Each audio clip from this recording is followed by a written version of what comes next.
Tenez, j'ai quelque chose dans ma pensée, je ne sais pas si je vous l'ai déjà raconté ou pas.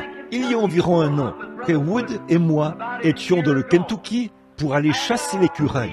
Et nous, les écureuils, se faisaient plutôt rares. Nous sommes donc allés voir quelqu'un pour nous renseigner à propos de la chasse. C'est un homme qui possédait plusieurs acres de terre, et ces terres regorgeaient de bois. Mais Frère Wood m'a dit ceci, cet homme est un incrédule, c'est un incroyant. Alors il a dit qu'il le connaissait, donc c'est son père qui le connaissait, et qu'il irait lui demander s'il nous autorisait à aller chasser. Nous avons roulé jusqu'au domicile de ce monsieur, et il était assis sous un pommier en compagnie d'un autre homme. Tous les deux avaient dans les 70 ans, et M. Wood est allé voir cet homme, et il lui a dit « Me permettez-vous d'aller chasser sur votre terrain ?» Et il a dit « Eh bien, a-t-il dit, d'accord. » Il a dit « Lequel des Wood es-tu? Es-tu le fils de Jim Wood ?»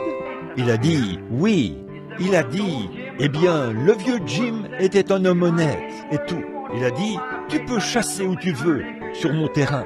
J'ai tant de centaines d'acres ici. Fais comme chez toi.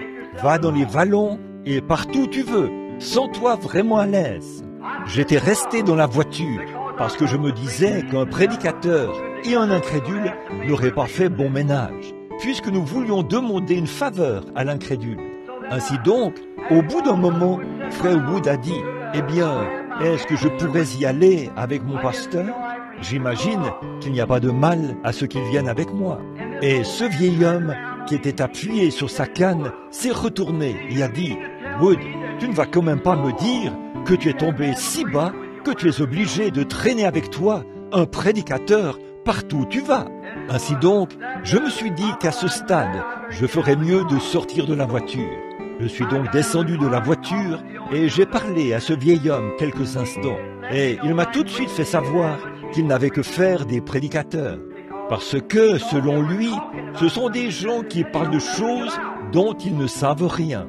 Il a dit, tout ce qu'ils font, c'est de s'aventurer sur des sujets dont ils ne savent rien. Eh bien, a-t-il dit, quand un homme me parle, je veux qu'il sache de quoi il parle. Eh bien, ça, c'est le bon sens. Ça, c'est le bon sens. Il a dit, eh bien, quand un homme me parle, je ne veux pas qu'il parle en l'air, qu'il fasse des suppositions sur des choses dont il ne sait rien. Je veux que les choses qu'il dit, il sache de quoi il parle. Eh bien, j'ai beaucoup apprécié cela. J'ai respecté ces choses dans le vieil homme. Et j'ai donc dit, eh bien sûr, chacun a droit à son opinion.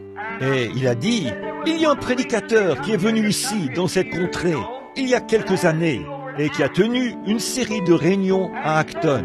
Et il a ajouté, un soir, ce prédicateur, qui était un étranger dans la contrée, a dit à une dame qui était assise dans l'auditoire, « Vous avez un mouchoir dans votre poche.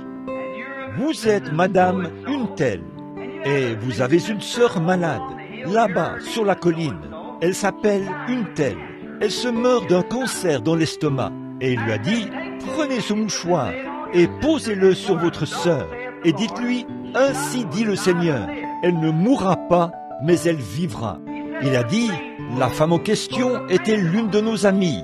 Et il a ajouté, nous avons apporté cette femme, ce mouchoir là-bas, ou cet homme, la personne.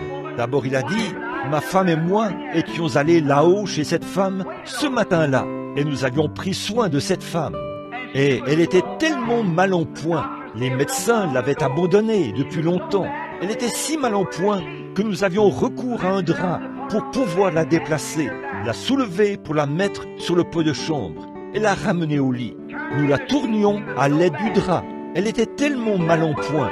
Il a dit, un soir, de là-haut, on a entendu des bruits, comme si quelqu'un était mort. C'était Ben qui était là-bas, avec ce mouchoir, qu'il avait apporté là-bas. Ben, je crois bien que c'était toi, n'est-ce pas? C'était frère Ben qui était là-bas. Il avait apporté ce mouchoir parce qu'il avait ramené cette femme là-bas. Et il a dit, le lendemain matin, elle mangeait des chaussons aux pommes frits. Et il a dit, elle fait non seulement son travail à elle, mais aussi le travail du voisin. Elle allait tellement bien. Il a dit, Eh bien, je me suis souvent posé la question. Si jamais je vois ce prédicateur, il savait de quoi il parlait, a-t-il dit. J'aimerais discuter avec lui. Frère Wood m'a regardé, et je l'ai regardé. J'étais là, tout sale, en sueur et crasseux. Nous avions campé dans les bois, et nous étions couverts de sang d'écureuil. Et j'ai donc dit, est-ce que voulez-vous dire par là que si vous pouviez discuter avec cet homme, il vous expliquerait comment il a pu le faire? Il a dit, oui monsieur, c'est ce que je veux dire. J'ai dit, c'est très bien. Je mangeais une de ces pommes. Les petites guêpes s'en régalaient, vous savez, c'était à l'automne, au mois d'août. J'avais donc cette petite pomme que je mangeais. Et j'ai dit, elle est très bonne cette pomme. J'ai dit, ça fait combien de temps que cet arbre est là? Oh, a-t-il dit, ça fait 30 ou 40 ans que j'ai planté cet arbre-là, ou quelque chose comme ça. Oui, monsieur. J'ai dit, j'aimerais juste vous poser une question. J'ai dit, comment est-ce possible? On voit que ces pommes sont tombées de cet arbre, et que ces feuilles tombent. Pourtant, nous ne sommes qu'à la mi-août. Et j'ai ajouté, nous n'avons même pas eu de vague de froid. Nous n'avons même pas eu de gel ni rien. Et pourtant les feuilles tombent de cet arbre. Pourquoi donc? Il a dit, la sève a quitté l'arbre. Oh, et je dis, où est-elle allée? Il a dit, dans les racines. Et j'ai dit, alors, combien de temps cela y restera? Il a dit, jusqu'au printemps. Et j'ai dit, alors, ça va remonter et faire pousser de nouvelles feuilles qui vous serviront d'ombrage et de nouvelles pommes que vous pourrez manger. Il a dit, tout à fait, c'est exactement ça. J'ai dit, je veux vous demander quelque chose, monsieur. Vous parlez de ces gens qui ne savent pas de quoi ils parlent. J'ai dit, pourriez-vous m'expliquer quelle intelligence fait partir cette sève de cet arbre? Si cette sève y restait pendant l'hiver, l'arbre mourrait. Cela tuerait cet arbre. C'est dans cette sève que se trouve le germe de vie. Alors j'ai dit, ça tuerait l'arbre. Quelle intelligence fait partir cette sève de cet arbre, afin qu'elle descende dans les racines et y reste jusqu'au printemps, pour ensuite remonter et produire d'autres pommes?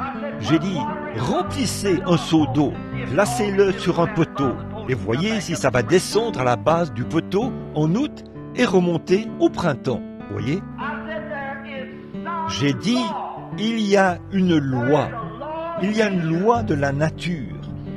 Cette loi est régie par une intelligence. Non seulement ça, mais cette même intelligence fait fonctionner cette loi, fait descendre la sève dans la racine de l'arbre, elle remonte par la suite. Il a dit, je n'y avais jamais pensé. J'ai dit, pouvez-vous, si jamais vous réussissez à découvrir quelle intelligence commande à la sève de quitter les branches de cet arbre, de descendre dans les racines et de remonter. C'est la même intelligence qui m'a dit là-bas, ce soir-là, allez poser ce mouchoir sur cette femme. Il a dit, ce prédicateur, c'est vous? J'ai dit, oui monsieur, c'est vrai. J'y suis allé l'année dernière. Il est parti et sa veuve était assise sur le perron à peler des pommes de ce même arbre. Frère, au départ, ils allaient nous chasser. Ils ne savaient pas qui nous étions. Et je suis allé en parler à sa veuve, lui dire que nous avions la permission de son mari. Je lui en ai parlé. Elle a dit, il a fait une vraie confession de foi en Christ avant sa mort.